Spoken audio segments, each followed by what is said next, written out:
네, 여러분 반갑습니다. 자, 드디어 새로운 단원에 왔습니다. 새로운 대단원인데요. 일제강점기입니다. 우리에게는 좀 가슴 아픈 시기이기도 하죠. 예, 나라가 없는 이 서름 속에서 우리가 어떤 그 모습을 전개해 왔는지 이런 내용을 중심으로 보는 그 시작점에 있습니다. 바로 일제강점기의 시작, 일제 식민통치와 경제스타는 어떤지부터 먼저 보도록 하겠습니다. 자, 일제강점기. 그래요. 이와 관련한 테마부터 한번 소개하고 시작을 하겠습니다. 라고요. 뭐라고 하는지 한번 볼게요. 자, 이런 노래가 하나 있습니다. 두만강 푸른물, 노젓는 뱃사공을 볼 수는 없었지만 우리 아버지 레파토리 고향이 생각난대요. 두만강 쪽에 고향이신가 봐요. 눈물로 지새우시던 아버지 얘기하셨습니다. 뭐라고요? 죽기 전에 꼭 한 번만이라도 가봤으면 좋겠다. 자, 이게 무슨 노래일까요? 이게 강산의 라구요라는 노래거든요. 실향민의 애환을 그린 노래예요. 아버지께서 실향민이셨나 봐요. 죽기 전에 내 고향 북녘 땅에 한 번만이라도 가봤으면. 정말 처절한 소망이죠. 뭐라고 하고 있나? 죽기 전에 한 번만이라도. 한 번만이라도 가보면 여한이 없겠다라는 이산가족의 문제. 물론 이산가족의 문제는 현대사와 관련이 되어 있습니다. 일제강점기 때도 하지만 이러한 소망을 가지고 계셨던 분들이 많이 계셨습니다. 나라가 망했습니다. 경복궁에는 일장기가 걸리기도 하는 모습이 나오기도 해요. 나라가 망했구나. 그리고 우리는 일본의 지배를 받는구나. 많은 독립운동가 분들, 이분들의 소원은 죽기 전에 한 번만이라도 우리가 광복을 맞이한 순간을 볼 수만 있다면. 제가 지금 소개하는 분들을 잘 한번 머릿속에, 가슴속에 기억해 주시길 바랍니다. 이상설이라는 독립운동가입니다. 예, 우리 중요하게 볼 분이에요. 이 이상설, 1917년 병환으로 사망합니다. 초기 독립운동을 주도했었던 인물인데요. 당연히 광복을 보지는 못하고 죽으십니다. 여러분 잘 알고 계시는 유관순 열사입니다. 3.1운동 때 활약했었죠. 그리고 그 이듬해 고문으로 결국 사망하게 됩니다. 박은식이라는 독립운동가입니다. 대한민국 임시정부에서도 활약했었던 인물인데요. 1925년 병환으로 결국에는 사망하게 됩니다. 그리고 건치미소가 환한 이분 이봉창입니다. 예, 이봉창 1932년에 폭탄을 던진 혐의로 사형이 집행돼서 죽게 됩니다. 그리고 이분 윤봉길입니다. 윤봉길 1932년 마찬가지로 폭탄을 던졌. 예, 그래서 이것을 이유로 이제 사형이 집행되게 됩니다. 죽음을 맞게 되겠죠. 이분은 앞서 보기도 했었던 분입니다. 이회영이라는 전 재산을 투자했었던 독립운동가. 1932년 결국에는 병환으로 사망하게 됩니다. 그리고요, 독립군으로 양세봉이라는 인물도 볼 건데요. 이분은요, 총격전 끝에 배신자도 있었어요. 그래서 이제 34년 사망하게 됩니다. 우리에게 많이 알려진 분이죠. 안창호입니다. 독립운동을 지휘했었던 아주 중요한 구심점이었었던 안창호. 서대문 형무소에 갇혔다가 고문을 받고 출소하게 됐는데 후유증이 너무 심각했습니다. 그래서 결국에는 후유증 끝에 사망하게 됩니다. 그리고 이동휘라는 독립운동가입니다. 이분 역시 병환으로 사망하게 돼요. 신채호라는 아주 중요한 독립운동가가 있습니다. 마찬가지로 고문의 후유증으로 결국 사망하게 될 겁니다. 홍범도 독립운동가, 독립군입니다. 이분은요, 저 중앙아시아 지역으로 강제 이주당해요. 독립군 활동을 하다가. 그래서 거기에서 결국에는 건강이 악화되어 사망하게 됩니다. 머나먼 저 멀리 고향과는 너무도 먼 곳으로 가게 되었죠. 그리고 문학인이자 독립운동가였었던 윤동주. 예, 윤동주의 정말 아름다운 작품들이 있습니다. 이분은요, 1945년 2월 달에 마루타 실험을 받다가 그 생체 실험의 대상자가 돼서 죽어요. 광복을 불과 6개월 앞둔 시점에 죽었죠. 1945년 8월 15일 광복. 이분들이 보고 싶었던 게 아마 죽기 전에 대한독립 만세, 우리가 일본으로부터 독립했었던 그것을 꿈꾸면서 독립운동을 평생의 독립운동을 위해서 투신하지 않았을까라는 생각을 해보게 됩니다. 자, 당신들을 잊지 않겠습니다. 우리도 잊지 말아야겠죠. 광복을 보지 못하곤 죽었지만 이분들 덕분에 우리는 지금 이러한 사회에서 살고 있게 되었구나라는 이런 생각을 해보면서 자, 일제강점기를 시작해 보도록 하겠습니다. 자, 일제강점기 우리가 지금 볼 단원의 내용은요. 일본이 우리를 식민 지배하면서 어떻게 수탈할 것인지, 어떤 정책을 취할 것인지 이 여부를 중심으로 하여 살펴보도록 할 겁니다. 시기는 크게 세 기로 나누게 될 겁니다. 첫 번째 시기입니다. 첫 번째 시기는요. 1910년대라고 정의를 하고요. 그리고 무단 통치다라고도 이야기를 합니다. 이 시기가 1910년부터 1919년까지 갈 거예요. 왜? 이때 무슨 일이 있을 겁니다. 3.1운동이라는 사건이 있을 거예요. 이 사건 전까지 일제가 우리를 어떻게 통치했는지를 보자. 자, 일단 일제가 그 전에 일제강점기 전에 통치를 위해서 운영했었던 기관이 있으니 그게 바로 통감부라는 기구였었어요. 통감부라는 기구가 중심이 되어 통치를 하다가 그랬다가 일제강점기로 넘어오면서 이제 새로운 기관을 만들게 됩니다. 그 새로운 기관이 바로 조선총독부입니다. 조선총독부가 등장했다는 얘기는 나라가 망했다 그 얘기예요. 기존의 통감부를 대체하는 기구입니다. 원래 조선 최고의 책임자는 다름 아닌 이토 히로부미였거든요.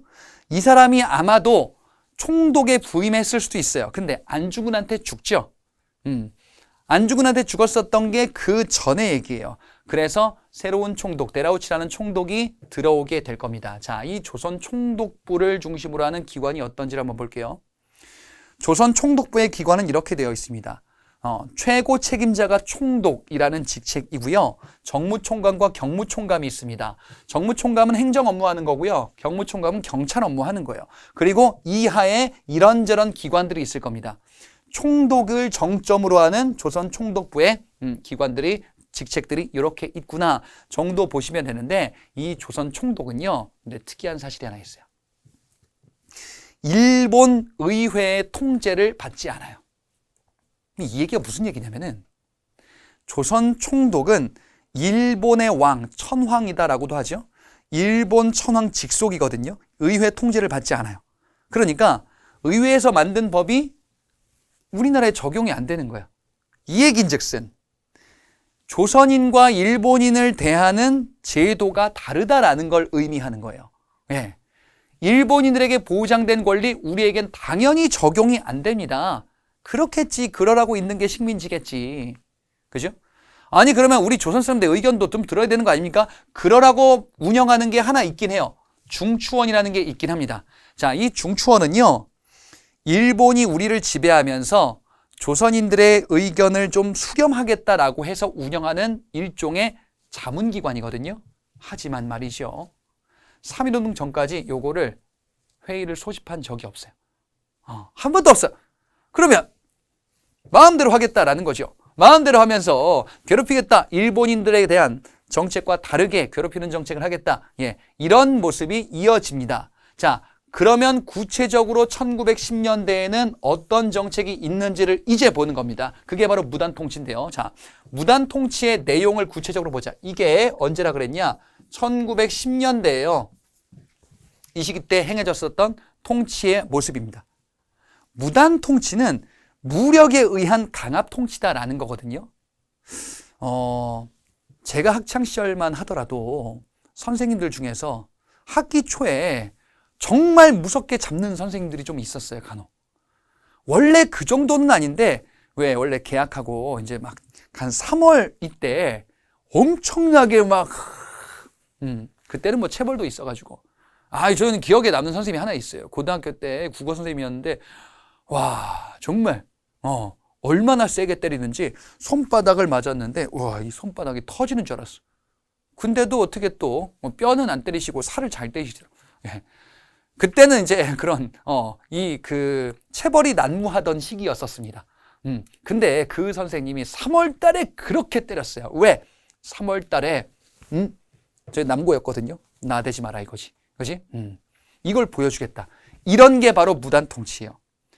우리 일본이 왔다 이거지. 초장에 잡겠다. 너희들 아주 강압적으로 대해서 우리 일본 아주 무서운 존재라는 것을 알아라. 라는 통치 방식이 무단 통치입니다.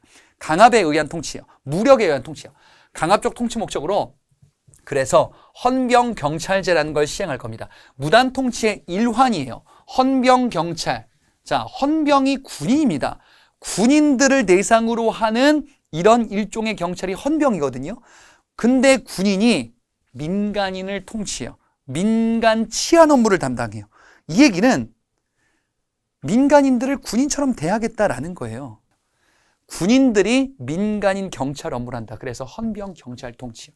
자, 그러면 이들이 강압적인 무력에 의한 통치를 한다고 하는데 구체적으로 조금 더 보여주세요. 예, 범죄 즉결내라는 게 있는데요. 즉시 결정한다라는 뜻이거든요. 헌병이 이런 권한을 가지고 있어요. 무슨 얘기입니까? 즉결 처분권이에요. 즉결 처분, 즉결 심판 이런 얘기 들어보셨나요? 즉결, 즉시 결정. 자, 예를 들어서 내가 무단횡단을 했습니다. 무단횡단을 하면은 경찰이 보고서 만약에 이걸 처벌한다라고 하면은 그러시면 안 돼요. 신분증 계시죠? 갖고 계시죠? 아니면은 운전하다가 신호 위반했어요. 그러면은 나중에 이제 뭐 고지서 날라오거든요. 예, 뭐 과태료 얼마입니다. 근데 예를 들어서 이렇게 하고 보자. 경찰이 무단횡단인데 잡고서 돈 내놓으세요. 잡고서 구치소 갑시다. 예, 잡고서 때리기도 해. 이러면은 이게 뭐야? 좀 그렇잖아요. 재판 없이 그냥 하는 거예요. 응? 재판 없이 그냥 한다. 그래서 한국인에서 재판 없이 제재를 가할 수 있는 권한이 헌병에게 있는 겁니다. 그 제재를 가할 수 있는 수단 중에 하나가 바로 태형이에요. 태형은 때리는 형벌이에요. 원래 고려 조선시대 때도 이런 때리는 형벌이 있었어요. 태장도유사라는 형벌이 있었는데 태형과 장형 같은 경우에는 때리는 형벌이에요. 예, 회초리, 곤장 이런 거거든요. 근데 이게 갑오개혁 때 이거는 너무 구시대 악습이다라고 해서 이게 없어졌었어요. 다시 부활시키면서 더 강력하게 한국인들에게만 매질을 하는 겁니다. 그러면 이거 지금 사회 모습이 좀 참혹한 거예요. 뭐 헌병이 돌아다니다가 마음에 안 들면은 때리는 거야. 그지? 이런 모습이 1910년대예요. 공포스럽지 않겠습니까? 지나가다 맞는 거야. 잘못해다. 왜? 잘못 안 해도 헌병 심기를 거스르면 맞을 수도 있는 겁니다. 이게 법적으로 보장이 된 태형령이라는 게 있었구나라는 것까지 무단 통치 당시의 모습입니다. 우리는 정치적인 모든 권리가 사실상 다 소멸돼요. 무슨 말이냐? 모임을 만들 수 없어요. 신문을 발행할 수 없어요. 집회를 가질 수 없어요. 즉 한국인들은 맞기만 하고 말만 들어야 돼. 떠들지 마. 말하지 마. 글 쓰지 마. 모이지 마. 그럼 저희 뭐 합니까? 먹고 알겠습니다만 해. 심기를 거스르지 마. 그러면 매질한다. 이건 뭐 거의 거의 학대, 동물 학대 이런 느낌이죠. 그렇지? 인간이 아닌 것 같아. 그리고 학교 가면은 교사들이 군복 입고 있어요. 제복 같은 거. 칼을 차고 있습니다. 무섭지 않습니까? 선생님이 군복 입고 들어와서 옆에 칼 차고 있는 거예요. 이러면서 칼 한번 쓱 보여주고, 그 다음에 이제 강압적으로 막 하겠죠. 무섭구나. 일본인들은 무섭구나라는 것을 초장해 보여주겠다. 이게 1910년대 무단 통치였었다라는 거죠. 학교의 모습은 어떤지. 그러면 우리가 교육을 받을 수 있습니까? 교육을 받을 수는 있는데 일본인에 해당하는 교육과 조선인에 해당하는 교육이 달라요. 초등교육을 중심으로 초등학교를 기준으로 한번 생각해 보시면 몇 년 다니냐? 6년을 다니는 게 원칙이죠. 6년. 이게 초등교육, 보통 학교라고 하는데 당시에 6년이 기준인데 조선인들은 그 정도 안 가르친다요. 4년. 6년이 아닌 거예요. 그러면 일본인에게 행하는 교육과 조선인에게 행하는 교육도 차이가 있네요. 그러면 우리는 교육도 제대로 못 받아. 떠들지도 못해. 글도 못 써. 모이지도 못해. 맞기만 해. 이런 거죠. 사실상 식민지 노예 교육이다라고 보시면 돼. 기술도 제대로 가르치지 않아요. 그냥 초급 기술 정도만 해라. 저는 좀 고급 기술 배우고 싶은데요. 아니, 그냥 망치질만 해. 조선인들은. 이런 시대가 1910년대다. 서당도 못 만들어요. 학교도 우리가 못 만듭니다. 1910년대에는 할 수 있는 게 거의 다 봉쇄된 시기예요. 일제는 1910년대 우리의 각종 자원들을 약탈해 가기 시작할 거거든요. 그 대표적인 것, 첫 번째, 토지 약탈이에요. 토지의 약탈은요, 일제강점기 전부터 있었어요. 그래서 우리가 전 전 단원에서 토지 약탈에 대한 내용들을 봤었고요. 이 약탈된 토지를 관리하기 위한 기구인 동양척식 주식회사가 존재했다라는 것을 봤었거든요. 일제강점기 넘어와서는 이제 전국 단위 토지 약탈로 더 확대되는 겁니다. 자, 이게 바로 토지조사 사업인데요. 토지조사 사업, 토지를 약탈하는 게 목적인데 토지를 약탈하겠습니다, 조선인들아, 이렇게 표방하진 않겠죠. 토지를 조사한다라는 명목으로 정책을 시행해요. 하지만 실상은 약탈 사업이 될 겁니다. 왜 토지를 조사합니까? 토지를 조사하면 좋은 게 있대. 어떻게? 근대적인 토지 소유권을 확립하겠대요. 이게 뭔 소리야? 근대적인 토지 소유, 앞서 본 것 같기도 하고. 여러분, 앞서 대한제국 때 근대적인 토지 소유 관계를 확립하기 위해서 발행했었던 토지 소유 증명서가 있었어요. 기억나세요? 두 글자. 지계 발급 사업이 대한제국 때 있었거든요. 그런 것들처럼 일제도 하겠다라는 거예요. 그래, 근대적인 토지 소유 관계 이런 거 정립하겠다. 대한제국 때 지계 발급 그거 다 못했잖아. 우리가 할게. 그럼 조사를 해야 되겠어. 조사한 다음에 토지 세금을 거둘 정보를 마련하겠어.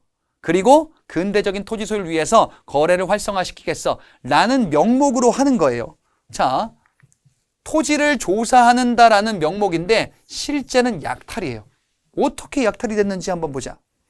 자, 토지를 조사한다라는 명목하에 토지조사령이라는 거를 공포하게 될 거거든요. 그러면서 토지를 갖고 있는 사람들을 대상으로 얘기합니다. 기간을 줄 테니까 신고해라. 그러면 토지 소유 관계를 인정해 주겠다. 이것을 바탕으로 조선 내에 토지 소유 관계를 정립하여 근대적인 국가로 만들어 주겠다. 이게 토지조사 사업에서 표방했었던 내용이에요. 그래서 한다 이거지. 기한 내에 뭘 하라? 신고해라. 기간이 짧아. 신고하면 되지. 근데 신고할 내용과 절차가 너무 복잡한 거예요. 그래도 해야 되겠지. 근데 됐어. 안 해. 반감도 있었고 복잡하니까 이게 좀 빠지는 것들이 있었어요. 이런 것들 때문에 신고가 안 된 토지가 많은 거예요. 또는 신고가 불충분한 토지들이 많은 거예요. 언제까지 신고해라고 했는데 해야 될 게 너무 많은 거야. 하려다가 못한 거예요. 또는 안 해. 일본 놈들 안 돼. 이렇게 생각하는 사람도 있었던 거지. 그렇지? 미신고 토지가 많았었던 거예요. 그러면 미신고 토지 어떻게 할 건데요? 일본이 가져가는 겁니다. 소유자가 없네? 신고 안 된 토지가 많네? 미신고 토지, 왕실 토지도 마찬가지예요. 왕실 토지, 왕실이 없네? 대한제국 망했네? 소유주가 불분명하네? 이런 것들 조선총독부로 다 가져오는 거예요. 그래서 토지를 조사한다는 명목하에 약탈한 거예요. 그러면 많은 토지를 우리가 잃게 되겠죠. 일본에 의해서 토지를 빼앗기겠죠. 그렇지? 약탈한 토지를 관리하는 기관이 이미 있었네요. 이 동양척식 주식회사는 일제강점기 이전부터 있었던 거예요. 이것을 활용하여 토지를 관리하겠네요. 약탈한 토지들을. 정말 많은 토지가 넘어가겠구나. 그래서 일본인들에게 넘기기도 하고 하는 모습들이 나오겠죠. 자, 그 다음에 또 큰 문제 중에 하나가 바로 이 토지조사 사업은요, 소유권을 인정하는 거거든요. 기한부 신고제를 통해서 소유권을 인정해 주겠다. 그런데 농민들 같은 경우에는 일단 소유권을 가지고 있지 않은 농민들이 좀 많이 있어요. 무슨 얘기냐면은 토지를 가지고 있다라는 거는 내 땅을 가지고 있다, 내 소유다라는 거죠. 근데 농민들 내 소유 토지가 별로 없잖아요. 대신에 지주 전호제를 바탕으로 소장농, 농민들은 소장농인 경우가 많아요. 남의 땅을 빌려서 경작하네요. 남의 땅을 빌려서 경작할 때 해당되는 권리가 있어요. 남의 땅을 빌려서 경작할 때 권리, 경작권이라고 합니다. 남의 땅, 남의 집을 빌려서 산다. 전세, 월세. 그러면 거기에서 살 수 있는 권리가 있잖아요. 여기도 마찬가지. 경작권이라는 게 있는데 이 경작권을 인정하지 않아요. 그리고 농민에 대한 소유권도 요거를 유야무야 좀 인정하지 않는 경우들이 있을 겁니다. 그러다 보니까 농민들의 지위가 낮아지는 겁니다. 경작권을 인정하지 않는다라는 것을 전세, 월세 개념으로 제가 설명을 해드릴게요. 내가 보증금 얼마에 월세 얼마 해가지고 계약을 맺었습니다. 보통 이런 것들 이제 뭐 원룸이나 전세나 이런 것들, 뭐 투룸이나 이런 것들 계약들을 보통 하잖아요. 예를 들어서 뭐 500에 30 이런 방은 요즘에 없겠죠. 그렇지? 한 500에 50만 원짜리 계약을 했다라고 치자. 주인하고 계약을 했습니다. 그래서 2년 동안 사는 걸로 계약을 했어요. 그리고 한 달 살았어요. 근데 갑자기 주인이 연락 옵니다. 뭐라고? 내일 당장 집 방 빼세요. 왜요? 아니 보증금 줄 테니까 당장 나가요. 저 지금 당장 갈 데가 없는데. 갈 데가 없으면 그거는 당신 사정이고 다른 사람이 오기로 했으니까 아니면 다 끌어냅니다. 그런 게 어디 있어요? 그런 건 없어요. 그렇게 하면 안 돼요. 왜? 임대차 보호법이라는 게 있어요. 이렇게 계약을 맺은 사람은 2년 동안 주인이 마음에 안 든다고 나가라고 할 수가 없어요. 특별한 엄청난 사유가 있지 않는 한. 그치? 근데 농민들 지주와 계약을 맺는 겁니다. 그래가지고 이제 땅을 빌리는 거예요. 빌리면 거기에서 특별한 일이 없으면은 계속 경작을 할 수가 있거든요. 근데 그거를 법적으로 인정 안 해주는 거예요. 그 전까지는 관습적으로 인정이 됐거든요. 그러면 농민들은 지위가 낮아지겠죠. 기한부 계약의 소장농으로 전락하는 거예요. 무슨 얘기냐면은 계속 있을 수 있는데 그냥 지주에 의해서 내쫓길 수 있는 비정규직과 같은 이런 안타까운 신세가 될 수도 있다라는 것을 의미하는 겁니다. 자, 이게 농민이 몰락한 당시의 모습이다 라고도 볼 수 있어요. 그래서 토지조사 사업의 결과 이런 모습으로 전락하게 되는 모습, 그리고 농민들은 이제 땅에서 쫓겨나는 몰락하는 농민이 돼가지고 다른 지역으로 이동하기도 한다. 총독부랑 친일화됐었던 지주들만 좋아진 거죠. 그지? 이게 토지조사업의 결과다라고 볼 수 있습니다. 그 외에 다른 제도 볼게요. 회사령이라는 제도를 만들게 되는데요. 1910년입니다. 마찬가지로요. 이 회사령은요, 우리 자본의 성장을 억제하기 위해서 회사 설립의 요건, 이것을 통해서 회사 설립을 하려면 총독부 허락받아. 이게 회사령입니다. 회사령은요, 허가제입니다. 허가제라고 쓰고 허락이라고 이해하시면 돼요. 조선 총독부가 허락해주지 않으면 경제활동이 불가능해요. 잘 안 해주겠죠. 알짜배기들은 일본인들이 가져가겠죠. 이 정책이 뭐다? 회사령입니다.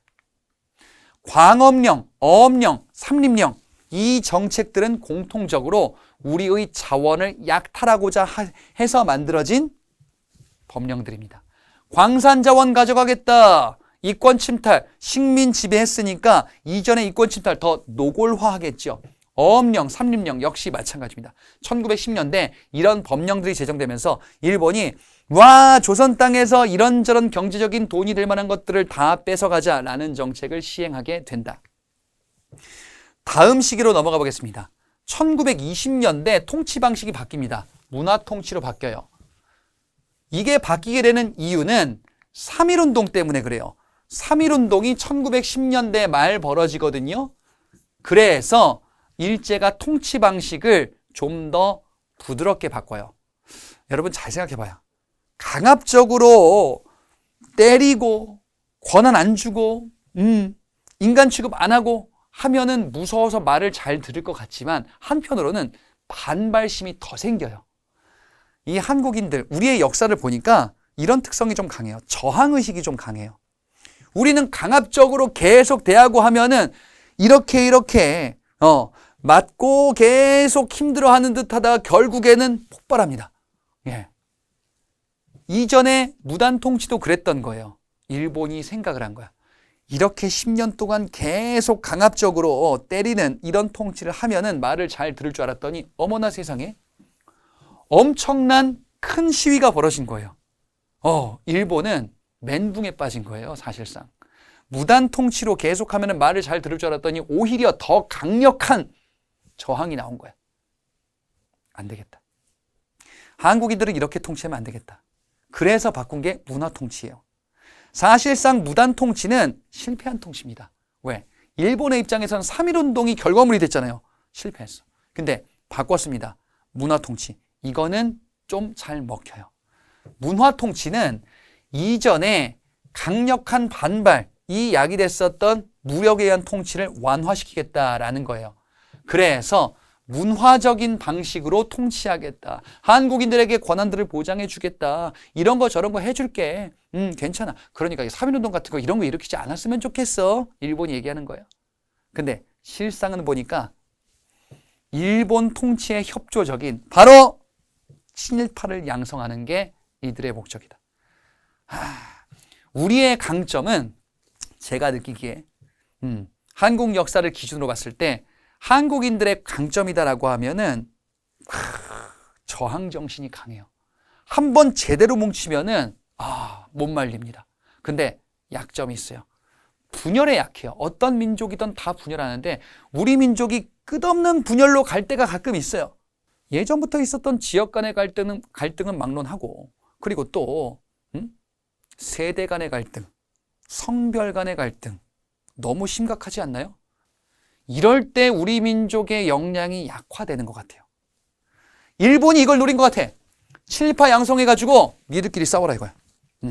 그래서 민족의 분열을 유도하고자 하는 통치, 문화 통치는요, 사실상 민족 분열 통치예요. 민족 분열. 우리 민족의 분열을 꾀한다라는 거죠. 친일파를 키워줄 테니까 친일파 싫어하는 독립운동가들 니들끼리 싸워서 에너지를 빼라. 이런 통치 방식이에요.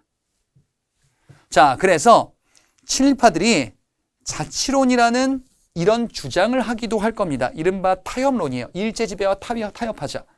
우리가 독립하지 말고 일본 내의 국가로서 세력으로서 자치권이라도 얻어내자라는 이런 자치론자 친일파들이 등장하기도 할 겁니다. 자, 일제의 문화통치 내용과 실상을 한번 보도록 하겠습니다. 일제는 1920년대 들어서 문관 총독 임명을 표방했었어요. 군인에 의한 통치가 아니라 일반 문관에 의한 통치 해줄게. 그리고 보통 경찰제, 헌병 경찰, 군인에 의한 통치 말고 일반 경찰로 바꿔줄게. 보통 경찰로 바꿔줄게. 실상 임명된 적이 없다. 거짓말했구나. 무관 총독으로만 계속합니다. 군인 통치로 가요. 그 다음에 보통 경찰을 한다 그랬죠. 그래서 실제로 헌병 경찰제에서 보통 경찰로 바뀌고 태형령도 없어져요. 근데요, 어서 많이 보던 사람인데, 그 사람이 그 사람 아니야? 군복을 입고 있다가 일반 경찰복으로 그냥 바꿔 입었어. 똑같아요. 그리고 일반 경찰의 수는 오히려 더 증가하고요. 그리고요, 새로운 법령이 제정됩니다. 치안유지법이라는 게 제정돼요. 1920년대요. 치안유지법은요, 1920년대 확산된 사회주의를 통제하겠다라는 법과 관련이 있거든요.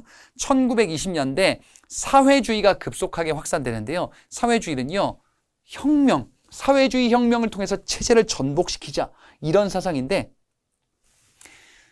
국가의 체제를 위협하는 자들을 처벌하겠다. 국가의 체제를 위협하는 자들, 사회주의자들, 독립운동가도 마찬가지예요. 일제 체제에 저항하자. 그러면 국가의 체제를 위협하는 자, 너희들 처벌. 치안유지법으로 처벌되는 사례들이 엄청나게 늘어날 겁니다. 1920년대 문화통치의 더 강력해진 통치 모습이에요. 그러니까 통치를 완화해준다라고 표방을 했는데 사실 그게 아니었다라는 거죠. 또 일제가 문화 통치를 표방하면서 이런 얘기했습니다. 야, 니들 신문 발행 허용해 줄게. 한국인들 그 전에 떠들지도 마, 글도 쓰지 마라고 했는데 허용해 줄게. 그 다음에 너희들 통치에 참여도 시켜줄게. 지방자치, 자치권을 줄게. 통치권 일부를 한국인들에게 줄게. 너희도 같이 이 국가를 운영해 나가는 주체가 되는 거야. 교육도 마찬가지예요. 야, 이전에 6년이고 한국인은 4년이었지. 너희들도 6년 해줄게. 조선어는 필수로 다 가르쳐 줄게. 이렇게 표방했거든요. 실상 보자. 신문 발행 허용해 줬는데 실제 보니까 각종 통제들이 너무 많아요. 예. 이럴 거면 왜 허용해 줬냐? 기사 삭제, 정간, 폐간 이런 것들이 너무 많았다. 그 다음에 지방자치를 표방했었는데 근데 주로 친일파들이에요. 그래서 결국에는 친일파들을 키워주기 위한 이런 정책에 불과하구나. 그리고요, 일제가 교육정책 확대를 표방했었는데 제대로 교육을 안 시켜줘요. 대학교를 만들지 않고 미루다가 결국 만들긴 합니다.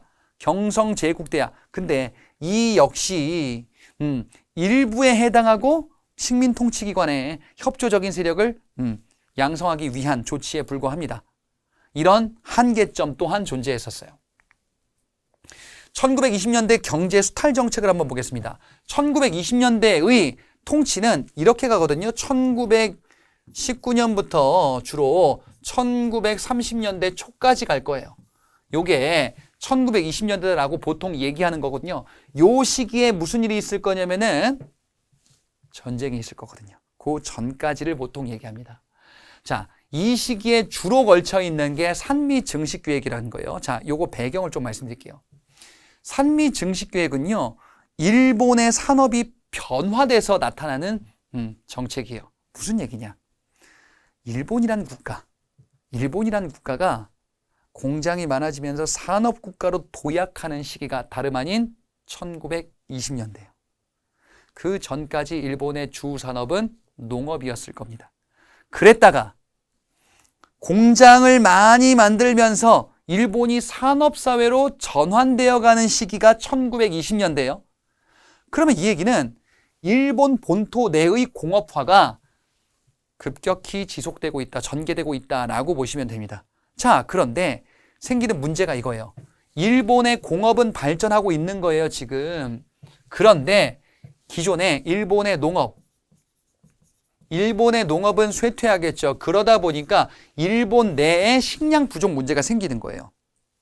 좀 더 쉽게 얘기하면은 일본에서 농사 짓던 사람들이 공장 노동자가 되는 거예요. 그러면 농사를 안 짓는 거예요. 그러다 보니까 일본 본토에 쌀이 부족한 거예요. 어떻게 하면 돼? 그러라고 있는 게 식민지다. 조선 땅에서 뺏으면 돼요. 근데 조선 땅에도 뺏을 게 별로 없어요. 가난하게 살 거 아닙니까? 그래서 일본이 회심의 정책을 취하게 돼. 조선 내에 쌀이 없으면 쌀을 늘리는 정책을 하면 된다. 산미 증식계획. 쌀의 미국의 생산을 증대시키겠다라는 겁니다.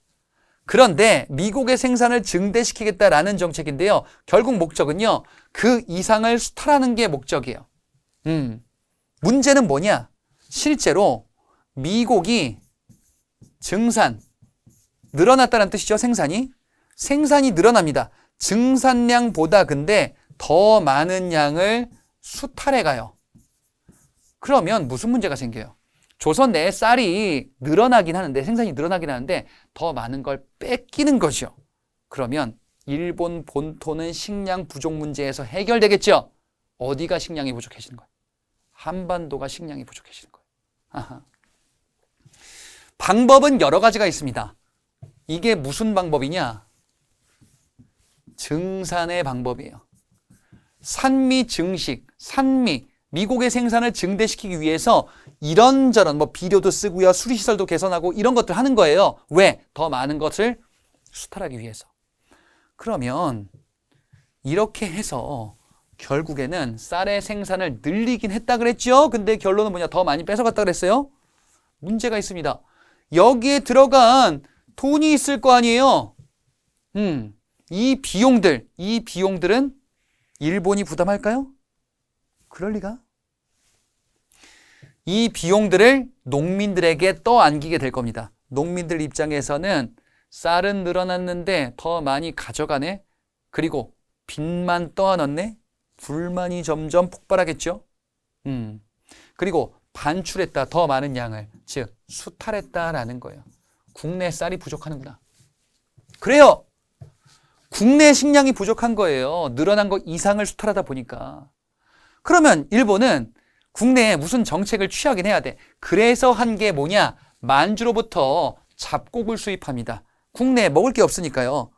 값싼 잡곡을 수입한, 쌀보다 훨씬 더 싼, 품질이 낮은 이런 것들을 수입해서 충당하게끔 할 겁니다. 농민들 입장에선 너무너무 힘든 겁니다. 왜? 미국 증산됐죠. 이 증산에 앞서 본 것처럼 비용. 이 증산의 비용을 농민들에게 전가시킨 거예요.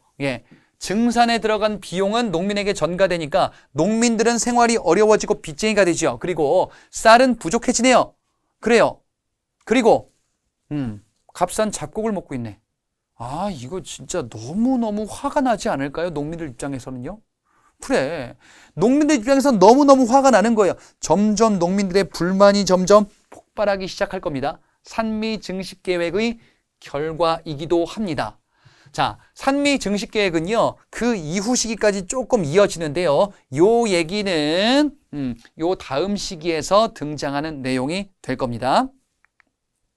산업 침탈에 대한 또 다른 얘기를 보도록 하겠습니다. 자, 일본에 아까 본 것처럼 일본 본토에 공업이 발전하고 농업이 쇠퇴한다. 그래서 부족한 식량을 위해서 산미 증식 계획을 시행한다 그랬죠? 요걸 봤죠? 이번에는 요겁니다. 일본 본토에 공업이 발전하니까 이것을 지원하는 정책이 나오게 돼요. 여기서 일본 본토에서 제품 만들겠죠. 이거를 한반도에 쉽게 팔아먹을 수 있게끔 제도를 손봐주는 겁니다. 회사령, 기존의 회사령은 회사 설립에 대해서 허가제를 명시했다 그랬어요. 허락을 해준다 그랬죠. 근데 이러다 보니까 일본의 기업가들도 조선 땅에서 회사 만들고 운영하는 게 조금 걸리적거리는 거야. 그거 없애주는 거야. 신고만 해. 알려만 줘. 회사 만들었는지. 알려만 주면 자유롭게 할 수 있어. 이거는 우리 기업가를 위한 게 아니고요. 일본 기업가, 산업자본가를 위한 거예요.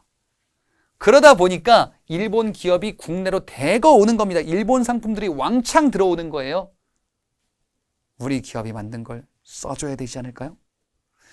일본 상품에 대해서 관세가 있었는데 이것도 없애줍니다. 그러면 일본 기업들이 한반도에 수출하기가 너무너무 좋은 겁니다. 그래서 우리 거 쓰자, 우리 걸 써주자라는 운동입니다. 물산장려운동이라는 게 나올 거예요. 국산품을 써주자. 우리 기업들 다 죽겠다. 이런 운동 또한 나오게 된다. 자, 1930년대 그리고 이제 1940년대 그 이후 시기에 해당되는 일제의 통치 정책을 한번 보도록 하겠습니다. 자, 이 시기를 따로 분류하는 이유는 무슨 사건 때문에 일제 통치 방식이 바뀐 거예요. 그 사건이 바로 뭐냐? 전쟁입니다. 전쟁이 엄청나게 많이 등장하는 시기가 1930년대 그리고 1940년대이거든요. 일제가 이런저런 정책에 참여하고 일으키고 이런 모습을 보이게 되는데 그 이유 중에 하나가 바로 경제 공황입니다. 공황이라는 거는 띵띵 막 패닉이 됐다라는 거예요. 경제가 막 어그러졌습니다. 경제 상황이 너무너무 안 좋아졌어요. 이 경제 공황 또는 경제 대공황이다 이렇게도 이야기를 하는데 이 사건은요 1920년대 후반부 때 미국에서 시작돼서 전 세계로 막 확산되는 이런 현상입니다. 자, 미국 내에서 기업들이 물건을 많이 만드는데 경제가 잘 돌아가는 것 같아요. 많이 만들면 되겠다. 경제가 잘 돌아가는 것 같아요. 더 많이 만들면 되겠다 하다가 너무 많이 만든 거예요. 미국에서는 1920년대가 엄청나게 대호황기였었거든요. 기업에서는 물건 만들면 다 팔린다 이런 생각을 가지고 있었습니다. 너무 많은 생산을 하다 보니 선을 넘어버린 거예요. 그러다 보니까 어느 순간부터 제품이 안 팔리네. 과잉 생산, 재고가 쌓이네요, 공장에. 그러다 보니까 기업이 이걸 어떻게 해야 되지? 고민하다가 노동자 해고, 기업의 가치가 떨어지네요. 이런 악순환이 나오게 됐었던 게 바로 경제 대공황입니다. 자, 이 미국에서 시작된 전 세계로 확산된 이 경제 대공황 또는 경제 공황에서요, 미국 같은 국가는요, 국가가 어려워? 그러면은 사람들이 실업자로 돼서 이제, 돈이 없어? 국가가 돈을 주자. 국가가 일자리를 만들자라는 이런 큰 정책을 시행하게 됐는데, 참고로 뉴딜 정책이다라고도 이야기를 합니다. 하지만 후발 산업 국가였었던 미국에 비해서 좀 당시 많이 뒤처졌었던 일본과 같은 국가가 이러한 어려움을 타개하기에 어려움과 고민이 있었던 거예요. 그래서 고민 끝에 내린 결론, 식민지를 더 차지하자. 전쟁을 일으킨 겁니다. 1930년대 초 만주를 침략합니다. 자, 당시 일제는요, 일본 본토 및 우리나라까지 점령하고 있었어요. 한반도 북쪽의 만주까지 점령한다면은 식민지를 늘려서 이런 경제 위기를 타개할 수 있겠다라고 생각을 한 거지요. 그리고 일본은 급기야 이제 중국 본토까지 침략을 하게 됩니다. 1930년대 후반 37년에 중일전쟁이라는 사건을 일으켜요. 만주사변과 중일전쟁을 일으키면서 아시아 일대를 이제 우리 일본이 지배하겠다라는 이런 생각을 갖게 됩니다. 그리고요, 이제 중국 대륙의 상당수를 차지하면서 동남아시아 일대까지 진출해요. 진짜 일본은요, 당시에 파죽지세로 아시아를 다 정복하겠다. 그러다가 이제 꿈이 점점 커져. 세계 정복. 일본의 꿈은 이때 세계 정복인가 봐. 일본이 아시아 일대의 식민지를 막 늘려나가면서 점점점 확대하니까 당시 미국이 일본아 그러면 안 돼. 선 넘었어. 해가지고 경제 제재를 가하거든요. 당시 일본 어떻게 하냐. 그래 그러면 미국과 전쟁이다. 가자. 예. 미국이 차지하고 있었던 태평양에 하와이 진주만을 친 거예요. 그래서 벌어진 전쟁이 태평양 전쟁입니다. 일본이 이런 침략적인 정책을 쭉 지속하고 있을 때 당시 독일에서도 이 게르만족의 위대함을 보여주자라는 이런 인류 최악의 독재자가 또 출현하게 됩니다. 바로 히틀러예요. 이 아돌프 히틀러가 2차 세계대전을 일으키고 확대하고 있었던 이런 전쟁 광풍의 시대, 바로 1930년대 그리고 40년대 중반까지입니다. 자, 2차 세계대전의 한 부분이라고 보시면 돼요. 이 태평양 전쟁이라는 게요. 그리고 그 이전부터 일제는 전쟁을 계속 일으키고 확대하고 있구나라고 보시면 되겠습니다. 자, 그러면 이 시기 때 일본의 가장 중요한 식민지인 우리나라, 일본의 입장에서 이 우리나라를 당시 어떻게 다스려야 하는지 이전과는 다른 정책이 나오겠죠. 어떻게 할까? 전쟁을 뒷받침할 수 있는 한반도로 만들어야겠다라는 생각이 기본적으로 이 정책이요. 민족 말살 통치예요. 왜 민족 말살이냐? 우리의 민족성을 말살시키자. 말살이란 건 아예 완전히 없던 상태로 가버리겠다. 우리 민족의 민족성. 그래. 우리는 조선인이지. 한국인이지. 일본인은 아니잖아. 이런 생각 자체를 없애겠다. 말살시키겠다요. 그래서 궁극적인 목적은 전쟁에 자발적으로 투입해서 목숨을 바치는 우리 조선인들을 만들어내겠다라는 정책이면서 전쟁을 뒷받침하겠다라는 거예요. 그래. 요 두 가지를 제가 설명해 드린 겁니다. 첫 번째 보니까요. 조선을 병참기지로 만든다. 일본이 전쟁을 수행하는데 뒷받침하는 한반도.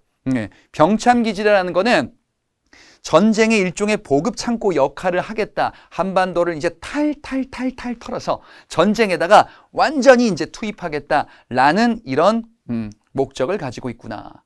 그리고요, 한국인의 민족 의식을 말살시켜서 침략 전쟁에 원활하게 동원하겠다. 뭔 소리예요? 우리가 일본인이니까 일본 전쟁에 목숨 바쳐야지. 이런 생각으로 만들어내겠다라는 겁니다. 자, 이게 바로 1930년대, 40년대 민족 말살 통치. 좀 무시무시한 통치로 가버린 거예요. 우리 민족이 정말 힘들어지는 이런 시기로 변하게 되었다. 전쟁 때문이었다라는 거지요. 자, 그래서 일본은요, 결국에는 일본 천황, 일본의 왕에게 충성하는 이런 한국인들로 만들어서 천황이 가라, 전쟁터로 가라, 전쟁터에 물자를 투입하고 헌납해라 라고 하면은 알겠습니다 라고 하는 이런 사람들을 만들겠다라는 겁니다. 황국신민화 정책이라는 거는요, 일본 천황국가의 신하된 백성으로 만들겠다라는 정책입니다. 일본 왕에게 충성을 다하는 이런 백성, 이를 우리가 황국신민이라고 해요. 황국신민으로 한국인들을 만들어 내겠다라는 겁니다. 자, 그러면서 이제 일본이 역사를 이상하게 막 왜곡을 더 확대하게 될 거야. 이전부터 일본은요, 우리 민족의 역사를 왜곡하고 있었는데 더욱더 확대 재생산. 무슨 얘기냐? 야, 너희 한국인들 말이야. 한국인들 정체성 가지고 있었지. 근데 사실 있잖아. 우리가 원래 하나였다? 우리 일본과 너희 한국인들은 역사적으로 같은 뿌리야. 그리고 우리 일본이 너희 한국을 옛날부터 지배하고 영향력을 끼치기도 했었어. 그러니까 너희들 국가가 곧 우리 일본 국가야. 너희들의 왕, 천황께서 바로 우리의 천황이시다. 예, 이런 식으로 역사를 왜곡하는 겁니다. 내지인과 일본과 조선이 사실 하나다라는 거예요. 아니거든요. 자, 일선동조론. 일본인과 조선인, 일선은 조상이 동일하다. 그리고 일본이 우리를 막 지배하기도 했었대요. 진짜입니까? 아니야. 아닌 걸 만드는 거예요. 거짓말, 가짜 뉴스를 만드는 겁니다. 이렇게 역사적으로. 왜? 한국인들 충성해라 라는 논리를 만들고 있는 거예요. 이렇게 확대시키고 있는 거예요. 그래서 어떻게 하려고? 전쟁터 투입하려고. 황국신민서사라는 건요, 글이거든요. 우리는 대일본 제국의 신하된 백성으로서 충성을 다하겠습니다. 이런 글을 일본어로 암송하도록 하는 거야. 여러분들 말이라는 게 굉장히 좀 힘이 있잖아요. 이 몇 년 전부터 막 그런 얘기도 있잖아요. 뭐 가스라이팅. 근데 사실은 그게 옛날에는 그렇게 주목받지 않았었거든요. 너는 어때? 어때? 너는 내 말만 들어야 돼. 이렇게 하다 보면 자꾸 해놔야 돼. 예, 이런 걸 보통 이제 가스라이팅이다라고 하잖아요. 말에 그만큼 힘이 있는 거예요. 예, 말이란 거를 계속 하도록 만들면서 나는 진짜 일본이니까 나는 일본의 천황폐하를 섬겨야 되는 존재인 것 같아 라고 계속 의식을 개조하도록 말을 하도록 하는 겁니다. 황국신민서사를 암송하도록 하는 거예요. 어디 가나 너 외워봐. 너 말해. 그리고 우리 말 쓰면 안 돼요. 당시 이제 조선어다라고 했었는데 우리 말도 쓰면 안 돼요. 그 다음에 이름도 바꿔야 돼. 예. 제 이름이 임진석인데 임진석이 아니라 뭐 나카무라 뭐 다나카 막 이래. 그러면은 나중에 시간 지나면 내 일본이 뭔가 좀 나의 좀 친밀한 것 같고 이런 식으로 만들어내는 거예요. 이게 다 1930, 40년대 있었던 정책이다. 창씨개명이라는 게 바로 이제 일본식 성을 만들고 개명하는 거예요. 이름을 바꾸는 겁니다. 그리고요, 신사참배는요, 일본의 조상신들을 우리도 섬긴다라는, 이런, 그 신사에, 일본의 조상신들을 모시는 이런 신들에게 우리도 참배해서, 일본을 우리가 떠받들겠다. 뭐 이런 것들이에요. 예, 그래서 말과 행동, 이름, 전부 일본식으로 개편하는 정책을 추진하게 될 겁니다. 교육도 마찬가지입니다. 조선어를 못 쓰게 하는 거예요. 우리말을 못 쓰게 하는 거예요. 실제로 학교에서 조선말 쓰고 하면은 이제 벌점 들어가고 이제 혼나고 끌려가고 이렇게 되는 겁니다. 조선어, 우리 말을 못 쓰고 우리의 이름을 못 쓰고 진짜 일본처럼 만들겠다라는 거죠. 조선어를요, 선택 과목으로 규정합니다. 그리고 이후에는 이후에는 폐지 수준으로 넘어가게 될 거거든요. 자, 조선어를 선택 과목으로 둔다라는 거는요, 학교 여부에 따라서, 학교장 재량에 따라서 조선어를 가르칠 수도 있고 안 가르칠 수도 있고 선택에 맡기겠다. 근데 당시 어떤 간이 배 밖으로 나온 교장이 우리 학교는 조선어를 가르쳐서 조선인들에게 더 폭넓은 교육을 제공하겠습니다 라고 할까요? 사실상 폐지 수순으로 가는 거예요. 조선어를 금지하도록 하는 이런 정책이더라. 그리고요, 초등교육기관인 소학교라고 불리는 기관이 있었는데 이 명칭을요 황국신민의 학교, 그래서 황국신민이다, 국민학교다 이렇게 개편을 해요.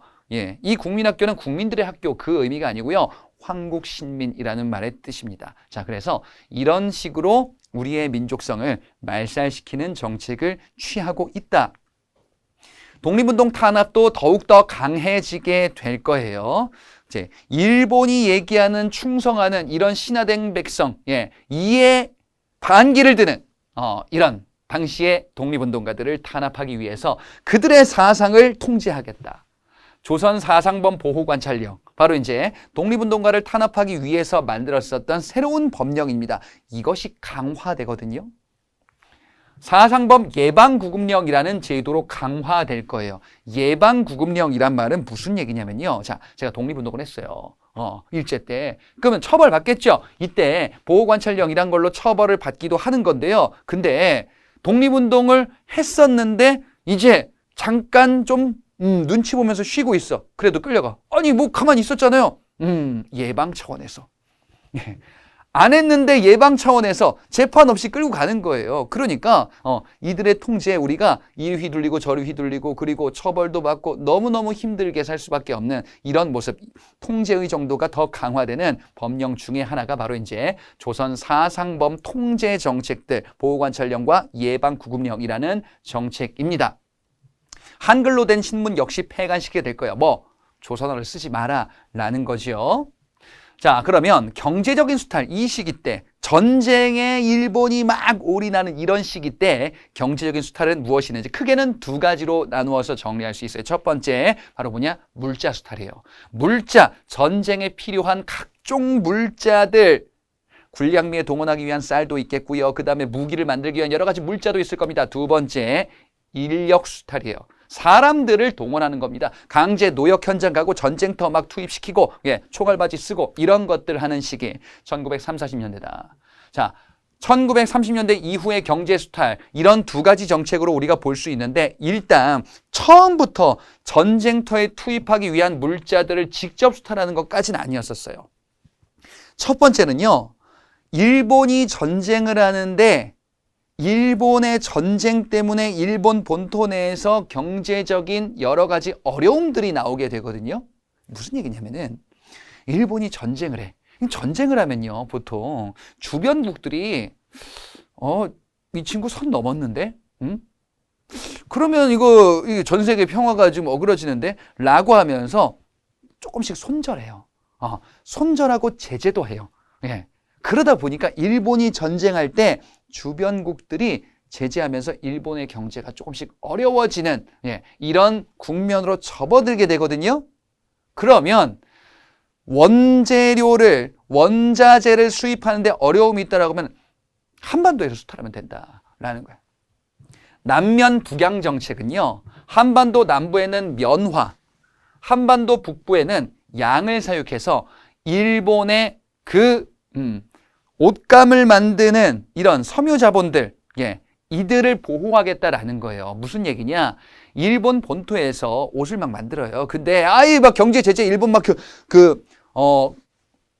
여러 가지 지금 전쟁을 일으키면서 경제 제재가 있단 말이에요. 그러다 보니까 면화가 부족해, 양털이 부족해. 한반도에서 너희들 말이야, 우리 일본의 본토 산업 자본가들을 지원해야 돼. 그러니까 열심히 이런 거 필요한 거 만들어라 라는 겁니다. 이게 바로 남면 북양 정책이에요. 그러니까 일본이 전쟁하는데 어려움이 생기는 걸 한반도가 도와줘라 라는 겁니다. 자, 그리고 일본이 전쟁하는 이런 시기에 농민들의 삶이 좀 더 어려워지거든요. 농민들의 삶이 어려워지는 이유 중에 하나가 일단 처음에 경제 공황이라는 걸 말씀드렸죠. 경제가 어려워진 상황에서 30년대로 넘어가기 시작하는 거예요, 지금. 그러니까 농민들의 삶이 어렵네.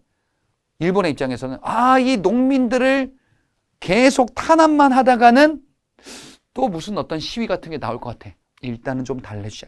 농민들의 불만이 점점 고조되고 있었던 시점이어서 일본이 농민들을 달래주기 위한 농촌진흥운동이란 것을 실시하게 될 거예요. 그래, 경제 공황으로 농촌 경제가 어려워지니까 일본이 농민들을 강압적으로 더 수탈할까?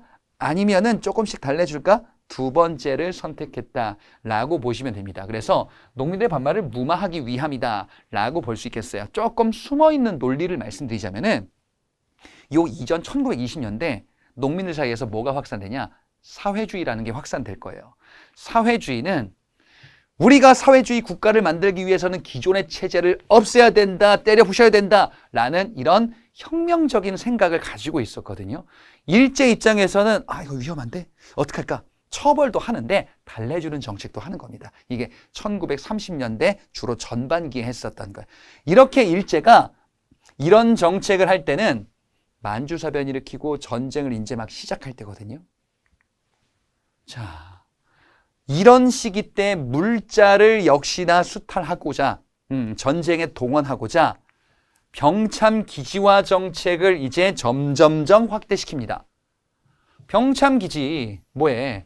전쟁 물자에 동원시키겠다라는 거지요. 전쟁 물자를 만드는 한반도를 만들어내겠다.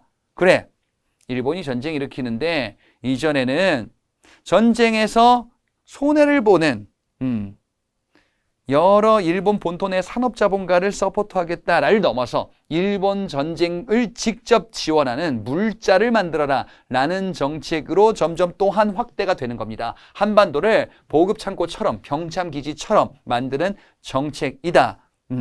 주로 한반도 북부 지방 중심. 왜냐하면요, 북한 지역, 한반도 북부 따라가면 북한 지역이죠. 이쪽에 여러 자원들이 좀 많았기 때문에 이 지역에 이제 수탈하고자 하는 정책 및 각종 공업 시설들을 만들게 되고 무기 공장 만든다라고 이해해 주시면 됩니다. 자, 그런데 중일 전쟁이 벌어져요. 중일 전쟁은요, 중국 본토를 쳤어요. 그러면 이 정책은요, 일본의 침략 정책을 더 확대시키는 정책이에요. 좀 쉽게 얘기하자면요, 일본의 지금 이 1930, 40년대 정책은 이렇게 이해하시면 되거든요. 좀 쉽게 말씀드릴게요. 1번 시기는 전쟁을 이제 시작했다. 2번 시기는 전쟁에 이제 올인하기 시작했다. 3번 시기는요, 에라 모르겠다. 나도 그냥 마카파로 간다. 전쟁에 완전히 올인하는데 질 것 같지만 모르겠다. 이런 정책이요. 전쟁을 하네, 전쟁에 올인하네, 그리고 전쟁에 완전히 나도 그냥 패가 망신하는 정도로 다 투입하겠다. 예, 세 번째요. 지금 이 중일전쟁 이후는요, 전쟁에 올인하는 2번, 3번 시기예요. 예, 그러니까 일제는 전쟁에 이제 모든 것을 투입하고자 하는 정책으로 확대시키게 되는데요. 중일전쟁 그리고 태평양전쟁, 자 2번, 3번 시기로 정의했었던, 이렇게 점점 더 확대되면서 선을 슬슬 넘기 시작할 겁니다. 이들이. 이래도 되나 싶은 정책을 막 하게 될 건데요. 자, 이들은요, 전쟁에 올인하겠다라는 것을 천명하는 법령을 발표합니다. 국가총동원법. 이름에 나와 있어요. 국가의 모든 자원들을 총동원하겠다. 총동원, 모두 다 투입하겠다라는 거죠. 나라가 무너지고 흔들려도 상관없어. 전쟁에 전부 다 투입할 거야. 예, 지면 끝이다. 물론 져서 끝날 거거든요. 그치만 이때는 마구마구 희망 회로를 막 돌릴 때겠죠. 중일전쟁을 일으키고 나서 지금 이런 국가총동원법을 제정하고요. 그러면서 각종 수탈들을 더 강화시키기도 하게 될 겁니다. 자, 산미 증식 계획이라는 거는요, 1920년대에 시행됐었던 제도이기도 하죠. 이거 뭐였었냐면요, 국내 쌀을 일본으로 이제 수탈하는 이런 정책이었었는데, 이게 중간에 중단됐다가 이 시기 때 다시 부활되게 될 거예요. 쌀이 필요한 거예요. 전쟁하다 보니까 쌀이 부족하네. 그리고 결정적으로 쌀이 부족한 이유 중에 하나가 군량미로 투입하잖아요. 전쟁에. 예? 전쟁에 병사들 밥 먹여야 된다. 이러면서 군량미 수요가 점점 늘어나게 되니까 산미 증식 계획 재개하고, 그리고 이런 군량미 투입하기 위한 직접적인 제도도 나오게 되니 이제 공출제도다라고 이야기를 합니다. 미곡 공출제. 미곡. 쌀이에요, 쌀. 네. 군량미를 수탈합니다. 근데 선을 넘는다 그랬죠. 이제 뭘 수탈할 거냐? 금속을 수탈할 거예요. 금속을 수탈한다라는 게 무슨 얘기냐면요. 쇠붙이 이런 것들을 뺏어간다라는 거거든요. 쇠붙이가 어딨냐? 집에 있는 숟가락을 가져가는 거예요. 예, 또는 세숫대야 같은 걸 가져가는 거예요. 또 학교에 철문을 떼어가는 겁니다. 왜? 총을 만들려고. 그지? 자, 이 얘기는 무슨 얘기냐면요. 총을 만들려고 숟가락을 걷어 학교에서. 총이 없는 거예요. 총알이 없는 거예요. 총이 없고 총알이 없으니까 조선 내에서 금속이 될 만한 것들을 떼가다가 녹여가지고 총 만들고 총을 만드는 거거든요. 이건 좀 선 넘었죠. 왜? 총이 없고 총알이 없는데 전쟁을 더 하겠대. 아, 이거는 예, 이거는 큰일 나겠어, 얘들 이제. 이러다가 이제 폭망할 것 같아요. 그런 수순으로 지금 가고 있는 거예요. 그 다음에 식량 통제. 조선 내에서 쌀을 수탈하는데 너희들 먹지 말고 전부 다 쌀 가지고 와라. 예. 식량 배급제라는 걸 할 거예요. 마음대로 먹지 못하게 하는 거예요. 예. 그래서 식량을 배급해서 통제하는 정책. 이 모든 것은 전쟁에 동원하는 전시체제를 유지하고자 하는 이런 중일전쟁 이후에 민족 말살 통치 시기에 해당되는 전쟁, 대비 정책이다. 자, 인적 수탈, 사람들을 수탈하게 될 건데요. 제일 이제 우리가 먼저 생각해 볼 수 있는 것 중에 하나는요. 바로 뭐냐면요. 노역 현장에 끌고 가는 거예요. 일본이 전쟁하는 과정에서 여러 가지 막 무기 공장 같은 거 이런 것들이 있을 거 아니에요. 거기에 노동자로 일하도록 끌고 가서 노예처럼 부리는 거죠. 이런 거를 징용이다라고 이야기를 합니다. 강제 징용인데요. 국민징용령이라는 걸 반포해가지고 징용, 강제 노역으로 한국인들을 이제 끌고 가서 노동력을 착취하는 거예요. 자, 그런데 이제 슬슬 선이 넘을 거야. 어떻게 넘을 거냐? 바로요. 군대에 강제 징집할 거야. 물론 특별지원병제라는 제도로서 한국인들을 군대에 끌고 가는 이런 정책이 있기는 했었는데요. 근데 이름을 보니까 지원병제죠. 지원자에 한해서 물론 지원자가 이제 좀 강제의 성격도 있긴 했는데 약간은 일본도 눈치를 보고 있었던 거야. 왜냐하면요.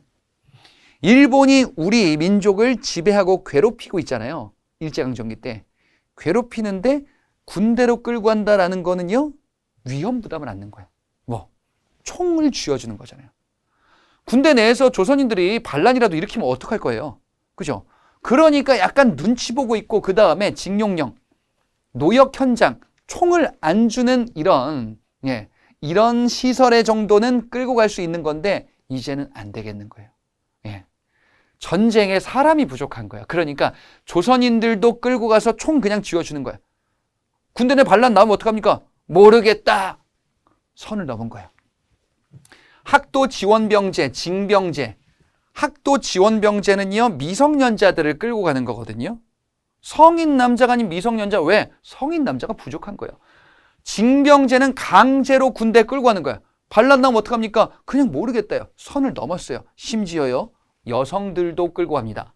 여자 정신 근로령이라는 명목으로 여성들도 전쟁터에 동원하는 이런 정책 기반을 마련하게 됩니다.